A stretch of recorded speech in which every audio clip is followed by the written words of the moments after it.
नमस्कार, भक्ति दर्शन समाचारमा स्वागत छ। म हेमा शर्मा। आज मिति 2078 साल असोज महिनाको 23 गते शनिबार, रक्षस नाम संवत्सर, सूर्य दक्षिणायन, शरद ऋतु, अश्विन शुक्ल पक्षको तृतीया तिथि 8:07 सम्म, उपरान्त चतुर्थी तिथि। चन्द्रमा तुला राशिमा, इस्वी सम्वत 2021 अक्टोबर महिनाको 9 तारिक, शक सम्वत 1942 र नेपाल सम्वत 1141।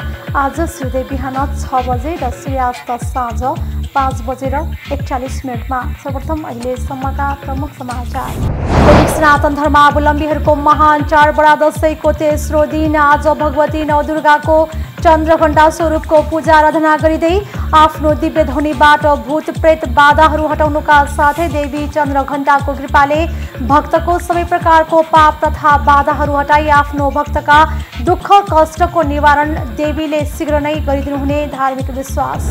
आध्यात्मिक, जैविक, आर्थिक र पर्यावरणीय दृष्टिकोणले अत्यन्त महत्त्वपूर्ण मानेको कालीगण्डकी नदीमा पाइने विश्वकै बहुमूल्य शिला शालिग्राम अवैध रूपमा गरिएको व्यापक नदी दोहनका कारण गिटीमा परिणत हुँदै नदीको वातावरणीय र पारिस्थितिक स्थितिमा नै खतरा उत्पन्न हुने गरी भइरहेको नदी दोहनले कालीगण्डकी नदीको जलचक्र प्रणाली पनि खलबलिन पुगेको र मानव जाति एवं प्रकृतिमाथि सङ्कट निम्ताइरहेको संरक्षण कर्मीको भनाइ। कागेश्वरी मनहरा नगरपालिका वडा नम्बर 6 स्थित प्राचीन मनोकामना मन्दिरको प्राङ्गणमा मूल पानी मिलन चोक काठमाडौँमा प्रत्येक वर्ष जस्तै यस वर्ष पनि सम्पूर्ण जातिक सामूहिक जमरा राख्ने कार्यक्रम गरियो। विजयादशमीका दिन भगवती नवदुर्गाको विसर्जन गरी सम्पूर्णमा जमरा प्रसाद आदि वितरण गरिने पण्डित बालमुकुन्द देवकोटाको भनाइ। आज अक्टोबर महिनाको 9 तारिक विश्व हुलाक दिवस विश्वभर विभिन्न कार्यक्रम गरी मनाइँदै संसारभरको हुलाक सेवालाई स्तरीय र सुदृढ बनाउने उद्देश्यले विश्व हुलाक सङ्घको स्थापना भएको दिन प्रत्येक वर्ष अक्टोबर 9 मा यो दिवस मनाउने चलन। गुल्मीमा दशैंको अवसरमा देखाइने सराय नाचमा यस वर्ष प्रतिबन्ध। तरवार नचाएर एक आपसमा खुसी साटासाट गर्ने सराय नाच गुल्मी जिल्ला लगायत आसपासका क्षेत्रमा मान्ने चलन। ऐतिहासिक काष्ठमण्डपको पुनर्निर्माण दशैं अघि सक्ने लक्ष्य राखे पनि अझै केही काम बाँकी रहेकाले ढिलाइ हुने। दशैं सुरु भएकाले केही कामदार घर जाने भएकोले यसअघि भए जस्तो सबै काम नियमित हुन नसक्ने भएको हुँदा तिहार अघि भने काम सम्पन्न गर्ने योजना।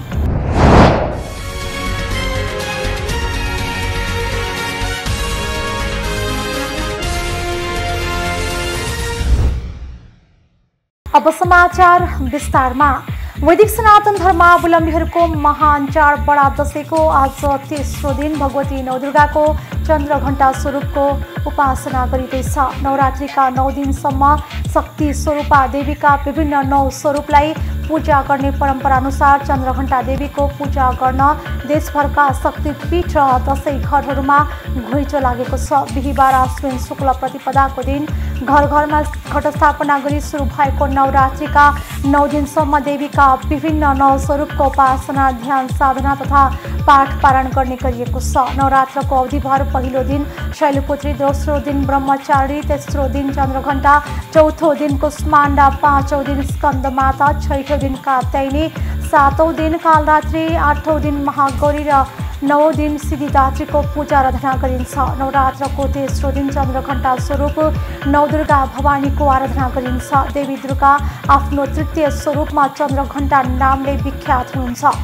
उहाँको मस्तकमा घण्टीको आकार जस्तै अर्ध चन्द्र धारण गरेकी हुनाले चन्द्रघण्टा नाम रहन गएको हो। उहाँको शारीरिक वर्ण सुवर्ण जस्तै रहेको बताइएको छ। 10 बाहुले युक्त देवी चन्द्रघण्टा त्रिशूल, गदा, तरवार, कमण्डलु, धनुष, बाण, कमल पुष्प, अक्षरमाला धारण गरेकी साथै व्रत तथा अभय मुद्रा प्रदर्शित गरेकी देवीको चन्द्रघण्टाको वाहन बाघ रहेको छ।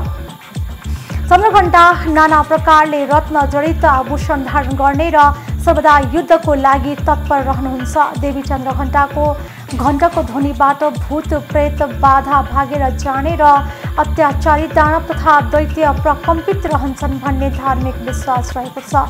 शत्रु तथा दुष्टको दमन गर्नको निमित्त देवी सदा सर्वदा तत्पर रहे पनि उहाँको स्वरूप भने सौम्य तथा शान्तिदायक रहेको छ।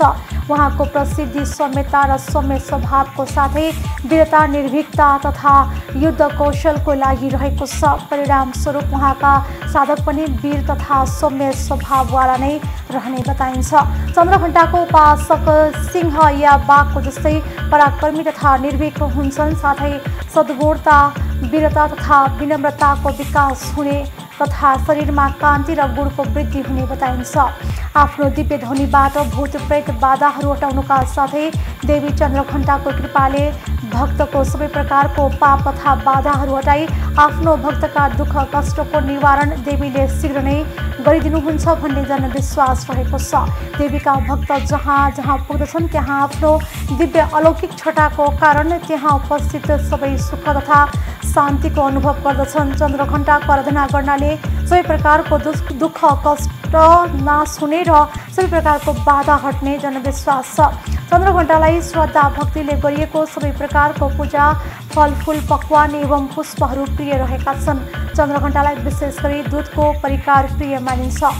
चन्द्रघण्टालाई वैज्ञानिक दृष्टिले सम्पूर्ण ध्वनि शक्तिको स्वरूप मानिन्छ।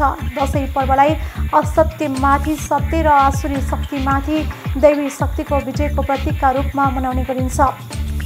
देवीको राजधानी तलेजु भवानी, गुहेश्वरी, दक्षिणकाली, कालिका स्थान, मैतीदेवी, इन्द्रायणी, विजयेश्वरी, शोभा भगवती, नक्साल भगवती र भद्रकालीमा दर्शनार्थीहरूको बिहानैदेखि भिड लागेको छ।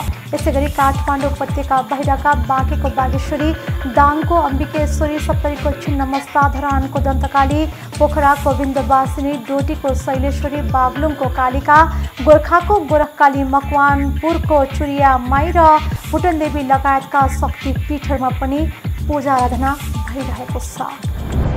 आध्यात्मिक, जैविक, आर्थिक र पर्यावरणीय दृष्टिकोणले अत्यन्त महत्त्वपूर्ण मानिएको काली गण्डकी नदीमा पाइने विश्वकै बहुमूल्य शिला सालग्राम अवैध रूपमा गरिएको व्यापक नदी दोहनका कारण गिटीमा परिणत हुँदै गएको छ। नदीको वातावरणीय र पारिस्थितिक स्थितिमा नै खतरा उत्पन्न हुने गरी भइरहेको नदी दोहनले काली गण्डकी नदीको जलचक्र प्रणाली पनि खलबलिन पुगेको र मानव जाति एवं प्रकृतिमाथि सङ्कट निम्ताइरहेको संरक्षणकर्मीहरू बताउँछन्। नदीबाट जथाभावी डोजर र स्काभेटरको प्रयोग गरी गिटी, बालुवा र ढुङ्गा निकाल्दा धार्मिक र आर्थिक महत्त्वले युक्त सालग्राम शिला गिटीमा परिणत हुँदै गएका सालग्रामका अध्येता रङ्गराज आचार्यले बताउनु भएको छ। आचार्यका अनुसार भगवान विष्णु पतिव्रता वृन्दाको श्रापका कारण शिला स्वरूपमा परिणत भई गण्डकी क्षेत्रमा रहनु भएकोले सालग्रामलाई भगवान विष्णुको अंश मानेर वैदिक सनातन धर्मावलम्बीहरूले पूजा गर्ने गरेका छन्। त्यसका साथै पञ्चतत्त्वले बनेको मानव शरीर संरक्षण र सम्वर्धन गर्न गणेश, शिव, विष्णु, देवी, सूर्य स्वरूप पाञ्चायन पूजा गर्ने गरिन्छ। मृत्युशय्यामा रहँदा शालिग्रामको जलकुशको आसन मुखमा तुलसी रहेमा त्यसो व्यक्तिलाई मोक्ष प्राप्त हुने विष्णु पुराणमा उल्लेख छ। ब्रह्म पुराणमा पनि शालिग्रामबारे चर्चा गरिएको छ। सो पुराणमा शालिग्रामको आकार, लक्षण र वर्णको विस्तारपूर्वक वर्णन गरिएको छ। त्यसमा उल्लेख भएअनुसार शालिग्राम पूजाबाट जीवनको परम उद्देश्य धर्म, अर्थ, काम र मोक्ष चारै किसिमका पुरुषार्थ प्राप्त हुने बताइन्छ। शालिग्राममा प्राकृतिक स्वरूपमा नै शङ्ख, चक्र, गदा, पद्माकार कुदिएको पाइन्छ। यस्ता चिन्ह अङ्कित शिला अत्यन्त कम मात्रामा भेटिने र अति बहुमूल्य हुने आचार्यले जानकारी दिनुभएको छ। स्कन्द पुराणमा उल्लेख भएअनुसार यस्ता शिलाबाट सर्प भय, अग्नि भय, दुःख, दारिद्र्य नाश हुन्छ। केवल पद्माकारको शिला पनि शुभदायक हुन्छ। कुनै शिलालाई वराह शिला भनिन्छ। शूल र कमलको चिन्ह अङ्कित शिलालाई वैनतेय शिला भनिन्छ। शालिग्रामको नित्योपासना गर्ने व्यक्ति निरोगी र पूर्ण आयुको हुने र उसका ब्रह्म हत्या आदि ठुला पाप भए पनि सबै पखालिने कुरा स्कन्द पुराण हिमवत खण्डमा बताइएको छ। म्याग्दीका पण्डित नीलकण्ठ आचार्यका अनुसार मृत्युपछि वैकुण्ठवास चाहनेले हरदम शालिग्रामको उपासना गर्नुपर्ने विषयको चर्चा पुराणमा छ। पितृ श्राद्धमा शालिग्रामको जल, विष्णु पादुका अनिवार्य मानिन्छ। शालिग्राम धार्मिक महत्त्वले मात्र नभई आर्थिक दृष्टिकोणले पनि अत्यन्तै महत्त्वपूर्ण मानिन्छ। शालिग्रामभित्र सुन लगायतका बहुमूल्य धातु हुने भएकाले दामोदर कुण्डदेखि गुल्मीको रेडीसम्मको काली गण्डकी क्षेत्रबाट व्यापक रूपमा शालिग्रामको चोरी निकासी भइरहेका गुनासा आए पनि त्यसको नियन्त्रण भने हुन सकेको छैन। काली गण्डकीको शालिग्राम पछिल्लो समय भारत हुँदै तेस्रो मुलुक युरोप अमेरिकातिर निर्यात भइरहेको भन्ने व्यापक गुनासो सुनिन थालेको भारतको इब्राहिमपुरस्थित रङ्ग वेङ्कटेश्वर मन्दिरका आचार्य टीका दत्त सिगदेलले जानकारी दिनुभएको छ। तेस्रो मुलुकमा शालिग्राम महँगो मूल्यमा बिक्री हुने गरेको बताइएको छ। त्यहाँ सङ्गमरमरको बीचमा शालिग्राम शिला बिछाइने गरिएको, शालिग्रामलाई फोडेर धातु निकाल्ने गरिएको जानकारहरू बताउँछन्। नेपाल र भारतमै पनि चिल्लो कालो एउटै शालिग्राम लाखौँको मूल्यमा बिक्री हुने गरेको शालिग्रामको महत्त्वलाई बुझ्नुभएका म्याग्दीका पण्डित भीमनाथ पराजुलीले बताउनु भएको छ। शालिग्राममा देखिने विभिन्न प्रकारका रेखा तथा चक्र कुनै व्यक्ति विशेषले बनाएको नभई गङ्गामा पाइने एक प्रकारको किराले बनाउने उहाँले जानकारी दिनुभएको छ। मुक्तिनाथ मन्दिरका पुजारी कृष्ण प्रसाद सुवेदीले शालिग्रामको महत्त्व धेरै भए पनि त्यसको अवैध चोरी निकासी बढ्दै गएको बताउनु भएको छ। काली गण्डकीमा मात्र पाइने शालिग्राम विभिन्न माध्यम हुँदै छिमेकी मुलुक भारतका ठुल्ठुला धार्मिक स्थलसम्म पुग्ने गरेको उहाँको भनाइ छ। कागबेनी क्षेत्रमा शालिग्राम प्रशस्त मात्रामा पाइने बताइएको छ। उक्त क्षेत्रमा तुलनात्मक रूपले धेरै शालिग्राम पाइने विश्वास गरिन्छ। काली र गण्डकी दुई नदीका बीच रहेको पर्वतबाट हिउँसँग पग्लेर शालिग्राम गण्डकीमा आउने पुजारी सुवेदीको भनाइ छ। धार्मिक र आर्थिक दृष्टिकोणबाट मात्र नभई शालिग्राम मानव स्वास्थ्यका लागि समेत अत्यन्तै महत्त्वपूर्ण रहेको बताइएको छ। शालिग्राम छोइएको पानी पिउँदा शरीरमा समेत फाइदा पुर्याउने पण्डित पराजुलीको भनाइ छ। आयुर्वेदिक चिकित्सकले पनि पानीमा शालिग्राम डुबाएर राख्ने र आधा घण्टापछि त्यो पानी सेवन गर्ने हो भने अम्ल, पित्त, कफ, पेटका विकार, चर्म रोग लगायतका रोग निको हुने बताउनुहुन्छ। आयुर्वेदिक चिकित्सक विष्णु सापकोटाका अनुसार नियमित रूपमा 1 महिनासम्म शालिग्राममा तुलसीको पात राखेर 1 लिटर पानीमा डुबाएर आधा घण्टापछि त्यो पानी सेवन गर्ने हो भने पेटका विकार सम्बन्धी सम्पूर्ण रोगबाट छुटकारा पाउन सकिन्छ। डोजर र एक्सकाभेटरले जथाभावी उत्खनन गर्दा काली गण्डकी नदीको जलचक्र प्रणाली नै खलबलिएको छ। बालुवा, ढुङ्गा जस्ता नदीजन्य पदार्थको अनियन्त्रित उत्खननका कारण नदीले आफ्नो मौलिक र प्राकृतिक धार परिवर्तन गर्नुका साथै त्यहाँका जलचर प्राणी बसाइ सर्दै गएपछि नदीको जलचक्र प्रणाली नै खलबलिएको वातावरणविदले बताउँदै आएका छन्। सर्वोच्च अदालतले समेत गत श्रावणमा नदी उत्खनन, नदीमा फोहोर विसर्जन नगर्न अन्तरिम आदेश जारी गरिसकेको छ। तर चोरी निकासी भने रोकिएको छैन। पछिल्लो समय मानवीय अतिक्रमणका कारण सङ्कुचित हुँदै गएको पवित्र काली गण्डकी बचाउनका लागि युवा अभियान कर्मीले पोस्टर आन्दोलन, कविता श्रृङ्खला, नदी सप्तक अभियान समेत सुरु गरेका छन्। यति हुँदाहुँदै पनि राज्यले प्रभावकारी कदम चाल्न नसक्दा नदीको दोहन, उत्खनन, अतिक्रमण र नदीजन्य पदार्थ र बहुमूल्य दुर्लभ शिला शालिग्रामको चोरी निकासी भने रोकिएको छैन। नदीको जलचक्र प्रणाली परिवर्तन हुँदा प्राकृतिक र मानवीय सङ्कट समेत बढ्दै गएको छ। नदीले मौलिक धार परिवर्तन गर्दा बाढी र पहिराका कारण तटीय बस्ती जोखिममा पर्दै जान थालेका छन्। पछिल्ला वर्षमा काली गण्डकी नदी साबिकको भन्दा गहिरो र साँगुरो बन्दै गएको दानाका व्यवसायी इन्द्रमान शेरचनले बताउनु भएको छ।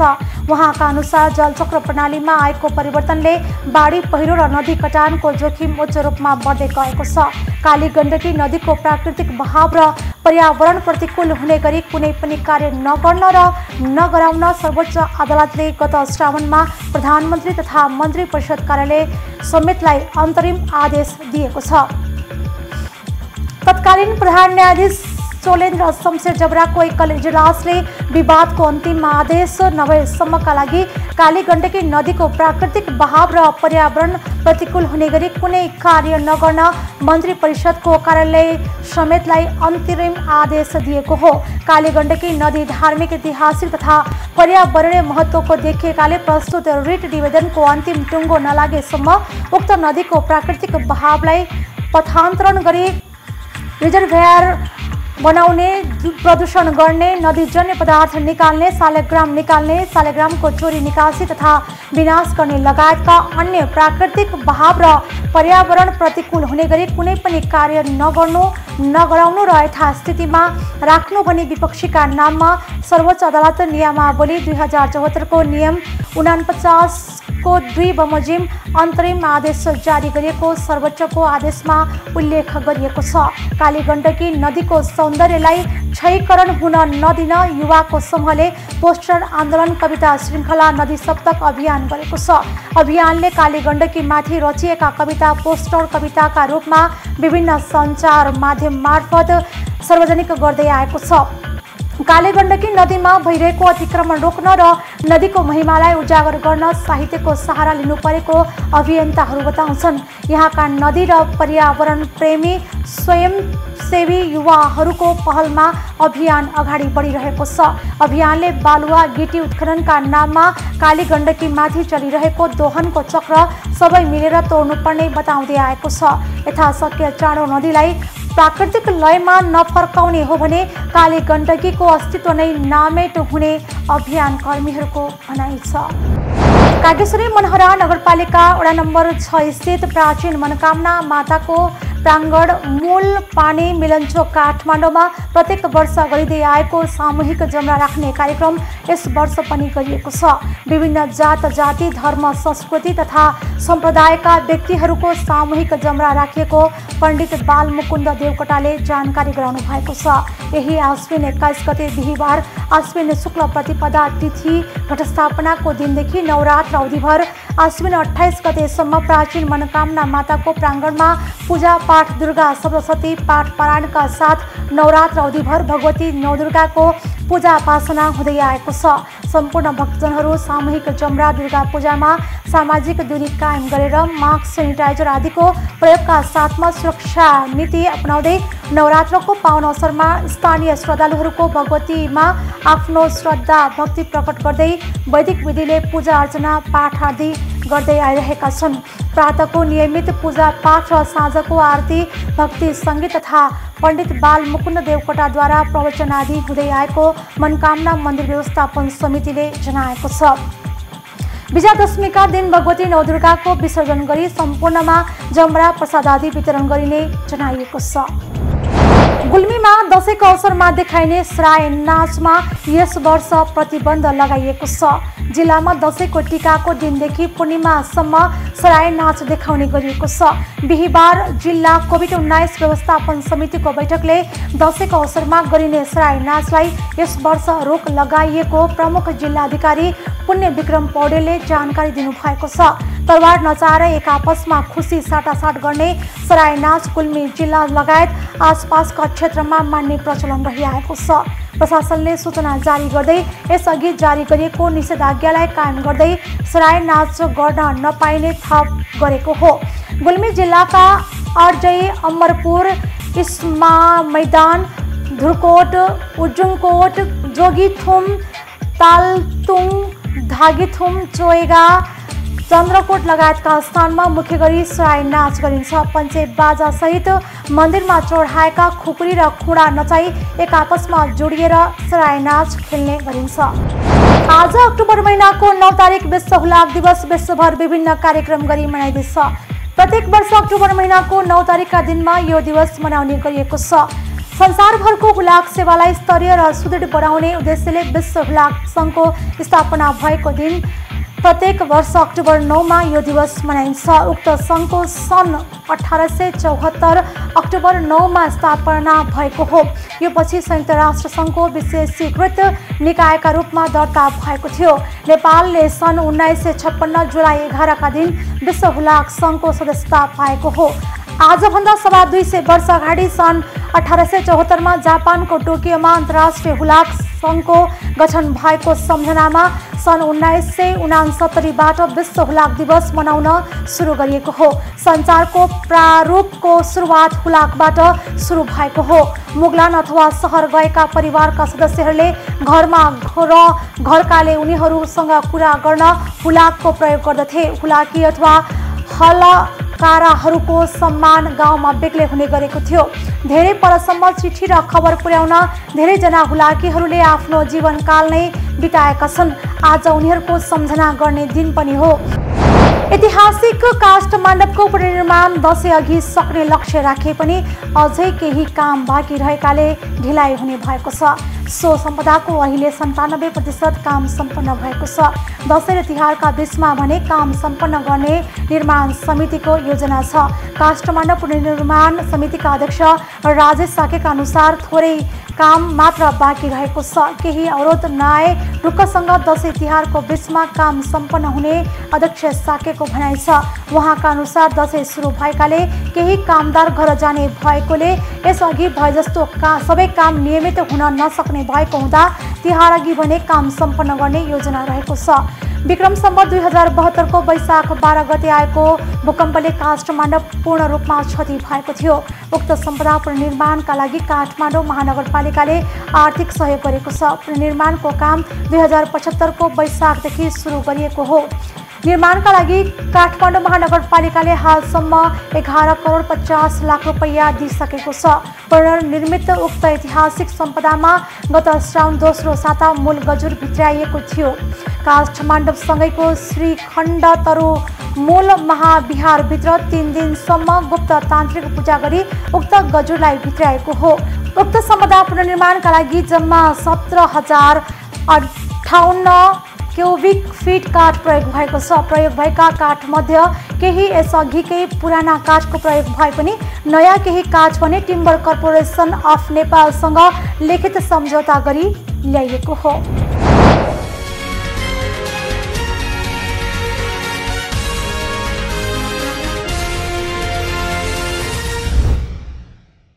अहिलेको लागि हामी भक्तिदर्शन समाचारको अन्त्यमा आइसकेका छौँ। जाँदा जाँदै प्रमुख समाचार पुनः पटक। सनातन धर्मावलम्बीहरूको महान चाडबडा दशैंको तेस्रो दिन आज भगवती नवदुर्गाको चन्द्रघण्टा स्वरूपको पूजा आराधना गरिँदै आफ्नो दिव्य ध्वनिबाट भूत प्रेत बाधाहरू हटाउनुका साथै देवी चन्द्रघण्टाको कृपाले भक्तको सबै प्रकारको पाप तथा बाधाहरू हटाई आफ्नो भक्तका दुःख कष्टको निवारण देवीले शीघ्र नै गरिदिनुहुने धार्मिक विश्वास। आध्यात्मिक जैविक आर्थिक र पर्यावरणीय दृष्टिकोणले अत्यन्त महत्त्वपूर्ण मानेको कालीगण्डकी नदीमा पाइने विश्वकै बहुमूल्य शिला शालिग्राम अवैध रूपमा गरिएको व्यापक नदी दोहनका कारण गिटीमा परिणत हुँदै नदीको वातावरणीय र पारिस्थितिक स्थितिमा नै खतरा उत्पन्न हुने गरी भइरहेको नदी दोहनले कालीगण्डकी नदीको जलचक्र प्रणाली पनि खलबलिन पुगेको र मानव जाति एवं प्रकृतिमाथि सङ्कट निम्ताइरहेको संरक्षण कर्मीको भनाइ। कागेश्वरी मनहरा नगरपालिका वडा नम्बर 6 स्थित प्राचीन मनोकामना मन्दिरको प्राङ्गणमा मूल पानी मिलन चोक काठमाडौँमा प्रत्येक वर्ष जस्तै यस वर्ष पनि सम्पूर्ण जातिक सामूहिक जमरा राख्ने कार्यक्रम गरियो। विजयादशमीका दिन भगवती नवदुर्गाको विसर्जन गरी सम्पूर्णमा जमरा प्रसाद आदि वितरण गरिने पण्डित बालमुकुन्द देवकोटाको भनाइ। आज अक्टोबर महिनाको 9 तारिक विश्व हुलाक दिवस विश्वभर विभिन्न कार्यक्रम गरी मनाइँदै संसारभरको हुलाक सेवालाई स्तरीय र सुदृढ बनाउने उद्देश्यले विश्व हुलाक सङ्घको स्थापना भएको दिन प्रत्येक वर्ष अक्टोबर 9 मा यो दिवस मनाउने चलन। गुल्मीमा दशैंको अवसरमा देखाइने सराय नाचमा यस वर्ष प्रतिबन्ध। तरवार नचाएर एक आपसमा खुसी साटासाट गर्ने सराय नाच गुल्मी जिल्ला लगायत आसपासका क्षेत्रमा मान्ने चलन। ऐतिहासिक काष्ठमण्डपको पुनर्निर्माण दशैं अघि सक्ने लक्ष्य राखे पनि अझै केही काम बाँकी रहेकाले ढिलाइ हुने। दशैं सुरु भएकाले केही कामदार घर जाने भएकोले यसअघि भए जस्तो सबै काम नियमित हुन नसक्ने भएको हुँदा तिहार अघि भने काम सम्पन्न गर्ने योजना। अहिले भक्तिदर्शन समाचार यति नै। सामाजिक सञ्जाल मार्फत हामीसँग जोडिनका लागि फेसबुक तथा ट्विटरमा लाइक तथा फलो गर्न सक्नुहुनेछ भने युट्युब मार्फत पनि हामीलाई प्रत्यक्ष हेर्न सक्नुहुनेछ। त्यस्तै कुनै सल्लाह सुझाव तथा प्रतिक्रिया भएमा भक्तिदर्शन@emountaintv.com मा हामीलाई पत्राचार गर्न सक्नुहुनेछ। धर्म संस्कृति र संस्कारको संवाहक भक्तिदर्शन टेलिभिजन HD हेर्नुहोला। नमस्कार।